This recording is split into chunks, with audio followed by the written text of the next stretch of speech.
Bismillahirrahmanirrahim. Assalamualaikum warahmatullahi wabarakatuh. Alhamdulillah wassalatu wassalamu ala sayyidina Rasulillah Muhammad ibni Abdillah wala hawla wala quwata illa billah, amma ba'd. Berjumpa kembali dengan kami. Kita akan melanjutkan pembahasan kita tentang Ramadan. 2 hari menuju bulan penuh ampunan, syahrul Ramadan. Marhaban ya Ramadan. Kita akan melanjutkan pembacaan kita tentang Ramadan. Hukiya an ba'di ahli al-ilm annahu qala kana indana rajulun ismuhu Muhammad wa kana la yusalli illa qita'a fa idza dakhala syahru Ramadan zayyana nafsah bithiyab al-fakhirah wat-tib wa yasum wa yusalli wa yaqdi ma fatah faqultu lahu fi dhalik faqala hadha syahrut taubah wal rahmah wal barakah asallahu an yatajawaza anni bifadlih famata fara'aituhu fil manam faqultu lahu ma fa'ala Allahu bik qala ghafarallahu li ajli hurmati syahri Ramadan. Diceritakan oleh sebagian ulama menceritakan bahwasanya ada seorang laki-laki yang bernama Muhammad ini jarang melaksanakan sholat. Kadang sholat, kadang enggak. Kadang zuhur sholat, kadang asar enggak. Maghrib sholat, isya enggak, subuh enggak. Fa idza dakhala syahrul Ramadan zayyana nafsah bithiyab al-fakhirah wat-tib. Akan tetapi Muhammad ini yang jarang sholat ini, kalau sudah datang bulan Ramadan, dia menghiasi dirinya, bersiap-siap menyambut bulan Ramadan, menggunakan pakaian-pakaian yang bagus, menggunakan pakaian-pakaian yang baik, dan menggunakan wewangian di tubuhnya untuk menghormati bulan Ramadan. Wa yasum wa yusalli, dan di bulan Ramadan dia tetap melaksanakan puasa Ramadan. Wa yusalli, dan melaksanakan salat tanpa satu pun tertinggalkan daripada salatnya, berbeda ketika di luar Ramadan. Wa yaqdi ma fatah, dan bukan hanya salat saja, tapi dia mengqadha salat-salat yang ditinggalkannya sebelum bulan Ramadan.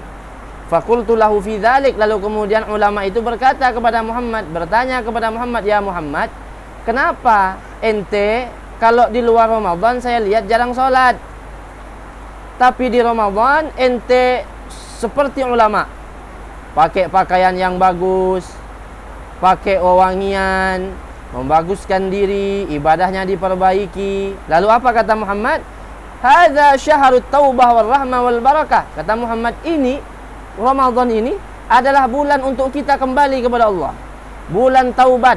Allah membuka selebar-lebarnya pintu taubatnya untuk siapapun yang mau bertaubat dan kembali kepada Allah. Wal barakah, dan bulan ini adalah bulan yang penuh dengan keberkahan. War rahmah, dan bulan ini adalah bulan yang penuh dengan rahmat Allah, penuh dengan kasih sayang Allah Subhanahu wa ta'ala. Sehingga aku mempersiapkan diriku sebelum Ramadan tiba, dan aku menggunakan bulan ini dengan sebaik mungkin, dengan harapan aku diampuni oleh Allah Subhanahu wa ta'ala. Asallahu ayyatajawaz anni bifadlih, dengan harapan aku bisa mendapatkan ampunan Allah di bulan yang penuh keberkahan ini, bifadlih, dengan keutamaan Allah Subhanahu wa ta'ala. Kata Muhammad, mudah-mudahan dengan aku menghormati bulan Ramadan ini, mudah-mudahan dengan aku beribadah dengan baik dan menjaga kehormatan bulan Ramadan ini, Allah mengampuni dosa-dosaku yang telah aku lakukan sebelum Ramadan. Famata, kemudian Muhammad meninggal dunia. Fara'aitu fil manam, kemudian kata ulama tadi, aku berjumpa Muhammad dalam tidurku, di mimpiku aku berjumpa Muhammad. Lalu aku bertanya kepada Muhammad, ma fa'alallahu bik ya Muhammad, bagaimana, apa yang Allah lakukan kepadamu ketika engkau telah meninggal dunia? Faqala, maka Muhammad menjawab, ghafarallahu li ajli hurmati syahri Ramadan. Alhamdulillah, kata Muhammad dalam mimpinya, Allah mengampuni semua dosa-dosaku yang telah aku lakukan sebelum Ramadan, yang terkadang aku tinggalkan salat, dosa-dosa yang lainnya telah aku lakukan. Allah mengampuniku karena berkat aku menghormati bulan Ramadan. Apa arti menghormati bulan Ramadan? Kok bisa sampai si Muhammad ini mendapatkan ampunan dari Allah karena menghormati bulan Ramadan? menghormati bulan Ramadan adalah menjaga bulan Ramadan, menjaga kehormatan bulan Ramadan, mengerjakan segala sesuatu ibadah yang wajib, yang sunnah, apalagi yang wajib. Yang sunnah dijaga, apalagi yang wajib. Kemudian meninggalkan segala perkara yang tidak disenangi oleh Allah, yang makruh, apalagi yang haram. Itu arti menghormati Ramadan. Itu arti menghormati bulan yang mulia, yaitu menjaga amal kita walaupun amal itu adalah sunnah, dan menjauhi segala sesuatu yang tidak disenangi oleh Allah walaupun itu hanya makruh. Jadi kita bisa mengambil kesimpulan dari cerita ini bahwasanya Allah sangat-sangat membuka pintu taubatnya kepada siapapun yang ingin kembali kepada Allah Subhanahu wa taala pada bulan Ramadan. Yang 2 hari lagi akan tiba. 2 hari lagi kita akan menjumpainya. 2 hari lagi kita akan masuk ke dalam bulan yang mulia tersebut. Maka ayo persiapkan diri kita, hiasi diri kita dengan amal ibadah, hiasi diri kita dengan memperbanyak zikir, hiasi diri kita dengan memperbanyak sholawat, hiasi diri kita dengan memperbanyak sedekah, hiasi diri kita dengan memperbanyak membaca Al-Qur'anul Karim. Selanjutnya, ra'a majusi ibnahu ya'kul fi Ramadan bihadratil muslimin. Fadarabahu wa qala lima la hafidta hurmatal muslimin fi Ramadan. Famata fi dhalika al-usbu' fara'ahu 'alimul balad fi an-nawm wa huwa fil jannah. Faqala alasta kunta majusi? Qala bala, walakin lamma hadarat wafati akramani Allah bil Islam lihtirami syahr Ramadan. Ada seorang ulama, ada seorang majusi melihat anaknya sedang makan di hadapan orang-orang muslim yang sedang puasa. Orang majusi, orang yang tidak mempercayai Allah, orang yang tidak beriman kepada Allah Subhanahu wa taala, melihat anaknya sedang makan di bulan Ramadan di hadapan orang-orang muslim yang sedang berpuasa. Kemudian apa? Fadarabahu. Kemudian si majusi tersebut memukul anaknya yang sedang makan di hadapan orang yang berpuasa. Kata ayahnya, "Ya waladi, wahai anakku, kenapa engkau makan di hadapan orang muslim? Mengapa engkau tidak menghormati mereka yang sedang berpuasa? Mengapa engkau tidak menghormati bulan ini adalah bulan yang mulia menurut mereka?" Famata fi dzalikal usbu'. Kemudian apa? Si majusi tadi yang memarahi anaknya meninggal pada minggu itu. Kemudian ada seseorang kekasih Allah bermimpi bertemu dengan si majusi berada dalam surga, sehingga membuat orang alim ini heran. Ya majusi, ente adalah orang kafir, ente adalah orang yang tidak beriman kepada Allah, tidak beriman kepada Nabi Muhammad, lalu mengapa bisa kau ada di dalam surga? Naam, kata si majusi, iya, memang saya tidak beriman kepada Allah Subhanahu wa taala.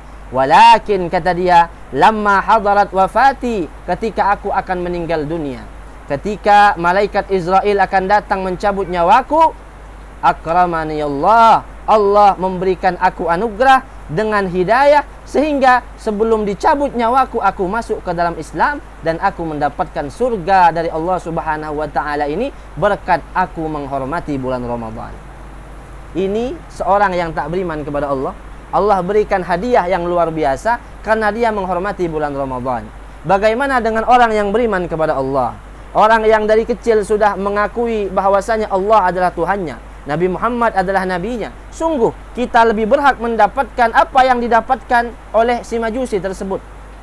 Oleh karenanya, menghormati bulan Ramadan adalah perkara yang penting.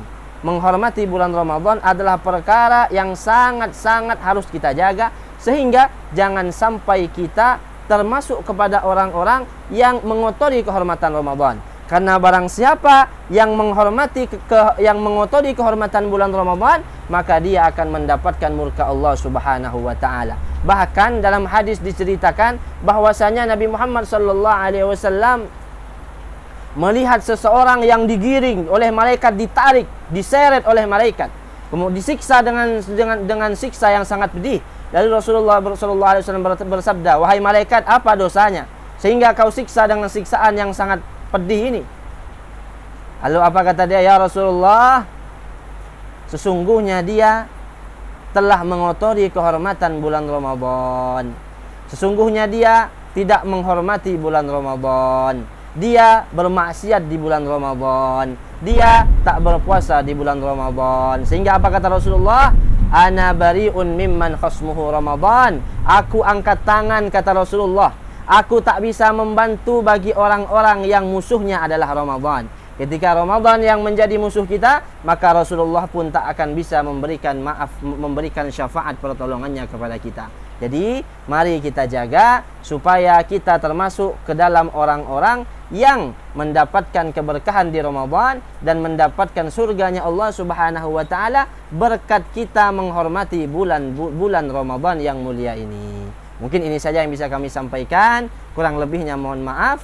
Mudah-mudahan yang sedikit ini bermanfaat. Wassalamualaikum warahmatullahi wabarakatuh.